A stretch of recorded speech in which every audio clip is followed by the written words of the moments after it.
आप सभी को जय मसीह की। प्रभु आप सभी को बहुत आशीष दे। तो आज हम जानेंगे कि जो गैर भाषाई विश्वासी बोलता है तो उन गैर भाषाओं को कौन कौन समझ सकता है। तो सबसे पहले अगर हम इस बातों को शॉर्ट में देखें वचन के द्वारा, तो अगर हम पढ़ते हैं कुरिन्थियों में लिखा है, यदि मैं स्वर्गदूतों की बोलियां बोलूं, स्वर्गदूतों की बोलियां मतलब ये जो गैर भाषा है ये स्वर्गदूत समझते हैं। और दूसरे नंबर पे ये गैर भाषा परमेश्वर से बातें करना होता है। लिखा है यदि जब मैं गैर भाषा में बातें करता हूँ तो उसका मतलब मैं परमेश्वर से बातें करता हूँ। गैर भाषा में परमेश्वर से बातें करना। और लिखा है कि भेद की बातें आत्मा में होकर बोलता हूँ। गैर भाषा के द्वारा इंसान भेद की बातें, पवित्र आत्मा हमारे अंदर से होकर उन गैर भाषाओं के द्वारा भेद की बातें आत्मा में होकर करता है।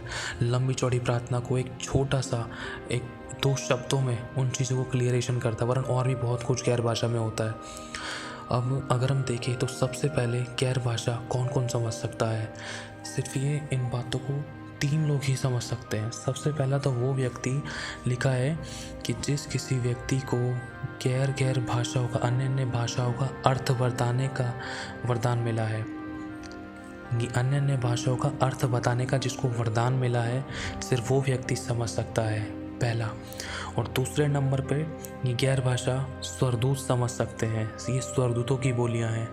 और तीसरा है स्वयं परमेश्वर, क्योंकि लिखा है जब मैं गैर भाषा में बातें करता हूँ तो मैं परमेश्वर से बातें करता हूँ। तो ये बातें अब हमें क्लियर करती हैं कि जब हम गैर भाषा में बोलते हैं तो इसका मतलब स्वर्गदूत अपना काम करना शुरू करते हैं। डिलीवरेंस के, छुटकारे के, आत्मिक माहौल में पवित्र युद्ध के दूतों की तलवारें चलती हैं उन दुष्ट आत्माओं पर जब हम गैर भाषा बोलते हैं। जब हम गैर भाषा बोलते हैं तो बड़ी बहुत लंबी चौड़ी प्रार्थना सिर्फ चंद शब्दों में, शॉर्ट में होकर, नपितुल्य शब्दों के द्वारा, भेद के द्वारा, आत्मा में होकर वो परमेश्वर के पास पहुंचती हैं गैर भाषा के द्वारा।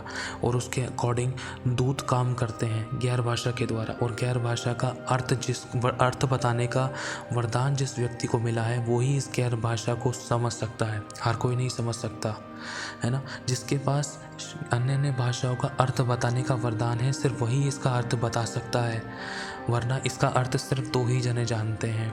सबसे पहला तो परमेश्वर, दूसरे नंबर पे स्वर्गदूत, और तीसरे नंबर पे है वो विश्वासी जिसको परमेश्वर ने अन्य अन्य भाषाओं का अर्थ बताने का वरदान दिया है, तो ही वो विश्वासी समझ सकता है अर्थ।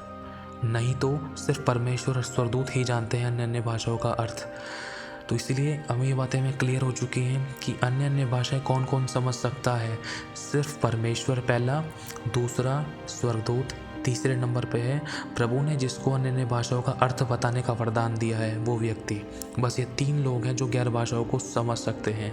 और गैर भाषाओं के द्वारा क्या क्या होता है, कितने बड़े बड़े काम होते हैं, ये सब बातें बताई गई है। अगर आपको देखना हो तो हमारे चैनल पे आत्मिक युद्ध, हथियार, तलवार, आत्मिक युद्ध कैसे करें, उसकी प्लेलिस्ट में जाकर आप चेक कर सकते हैं। तो प्रभु आशीष से आप सभी को जय मसीह की।